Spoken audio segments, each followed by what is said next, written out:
안녕하세요. 나일랑입니다. 이제는 제가 방향성을 바꿔서 일단 사업에 대한 얘기를 여러분과 나누게 되는데, 지금 저희 회사의 상황을 보면은 1억이 넘는 빚이 있고요. 매달 한 300에서 600 정도의 적자를 보는 것 같습니다. 제가 친척 회사를 다니고 있고, 사실 완벽한 재무까진 몰라요. 근데 이 정도 상황에 놓여 있다라는 거는 어느 정도 알고 있습니다. 그래서 생각보다 좀 저는 심각하다고 느끼고 있고요. 그래서 이제 이 사업을 어떻게 지금 이대로 비축해둔 돈을 생각해보면 2년이면 다 쓰거든요. 그래서 이거를 어떻게 살릴까에 대한 고민과 행동들을 여러분과 한번 나눠보려고 합니다. 그래서 오늘 해볼 이야기는 초창기 사업에 있어서는 데이터보다 중요한 게 있다. 그게 바로 운과 감과 행동이다. 운이 생각보다 중요해요. 저는 사실 근거 있는 행동을 되게 하고 싶었어요, 회사에서. 그리고 회의 때도 누군가를 설득하려면 그런 근거가 확실히 필요하거든요. 그래서 제가 데이터 쪽으로 공부를 되게 많이 했습니다. 요새 유행하는 바이브 코딩을 공부해서 데이터 수집이나 자동화 같은 것도 해보고 또 데이터 기획 관련 책들, 데이터를 어떻게 활용해야 되는지, 빅데이터 책들도 꽤 읽고 데이터를 다루는 기법들 뭐 이런 이것저것 공부를 했어요. 아무튼 그리고 저희 회사에서 돌아왔을 때 그거를 적용하려고 하면 항상 생기는 문제가 뭐였냐면 데이터가 너무 적어요. 지금 저희가 원래는 스터디 카페 프랜차이즈 본사였는데 이게 사업적으로 힘들다는 판정을 내렸습니다. 저희가 생각하는 음식점 프랜차이즈를 보면은 프랜차이즈 하나 열면 본사에서 재료랑 이런 뭐 빨대든 뭐든 그런 제품들을 프랜차이즈에 팔아요. 그래서 그걸로 사실은 먹고 사는 것 같아요. 스터디 카페 프랜차이즈의 경우는 그런 게 없어요.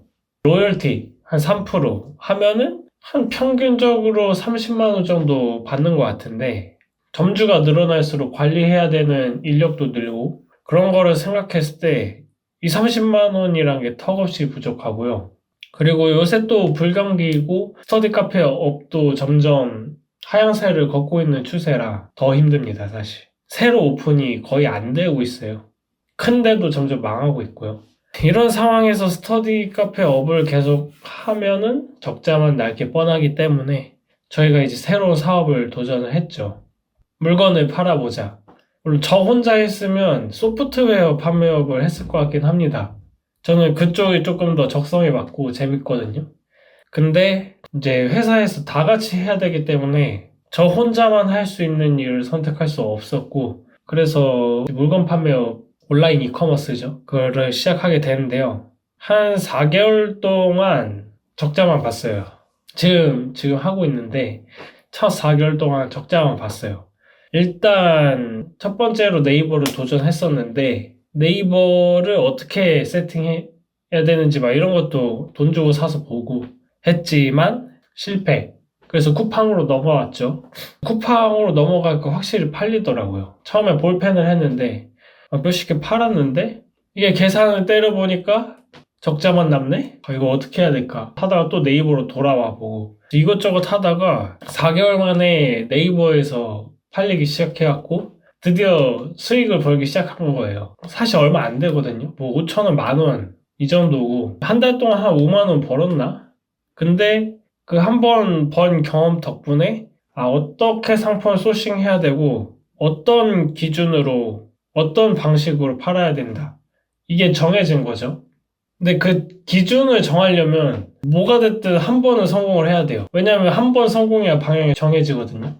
이렇게 하면 성공하지 않을까라는 가설을 셀 수가 있어요. 근데 그 한 번을 뚫는 게 초창기 때 되게 어려운 것 같아요. 그래서 운이 조금 필요한 것 같더라고요. 어떻게든 한 번은 성공시켜야 된다. 그래서 계속 시도하고 그렇게 운 좋게 한 번 됐을 때 이제 그게 방향성의 시작이 되는 거죠. 이게 중요하고 두 번째로 좀 감? 제가 감이라 얘기했지만 어떻게 보면 생각일 수도 있겠습니다. 제가 감으로 일하는 거 안 좋아하는데 감이 상당히 많이 필요해요. 이런 식으로 신호가 오는 때가 적어요. 이렇게 제가 아까 한 번 성공했다 했잖아요. 4개월 만에. 근데 그런 성공 신호를 낱낱이 파헤칠 줄 알아야 돼요. 이 성공 신호를 봤을 때 이러이러해서 성공한 것 같고 그래서 우리가 앞으로 확인해야 될 포인트는 이거고, 그러면은 앞으로 우리 목표가 만약에 이제 저희 회사는 월 순이익 600을 추가로 만드는 게 목표니까 그 월 순이익 600을 추가로 만들기 위해서는 이 방법을 토대로 이런 식으로 행동하면 되겠다라는 액션 플랜을 세워야 되는 거죠. 근데 그 저희는 이제 시작한 사업이라 데이터가 없기 때문에 그 작은 신호로 그렇게 확장을 해야 된다. 그러기 위해서는 통찰력이 필요하다. 어째서 다른 건 실패하고 이건 성공했는가 대한 신호를 찾는 게 두 번째 감. 세 번째는 도전, 행동. 결국에 행동하지 않으면은 의미가 없다. 사실 이 부분이 가장 쉽지 않은 것 같아요. 상품 하나를 올리는데 키워드도 잡아야 되고 좋은 제품도 소싱해야 되고 이거를 사입할지 위탁을 할지 아니면 제조를 맡길지 그것도 선택해야 되고 내 자금 상황에 따라서 그러면 이 선택지들 중 각각 리스크가 얼마나 되고 우리가 얼마 10만 원 질 수 있는지 30만 원 질 수 있는지 100만 원의 리스크를 질 수 있는지 그걸 리스크 범위도 판단해야 되고 아무튼 생각할 게 엄청 많거든요. 그리고 그걸 실행하는데 해야 될 게 너무 많아요. 상세 페이지도 해야 돼, 키워드도 잡아야 돼, 광고도 달아야 돼. 광고를 블로그에도 광고할 수 있고 이제 플랫폼 광고를 할 수도 있고 뭐 인스타 광고를 할 수도 있고 그 모든 걸 어떻게 할 거냐.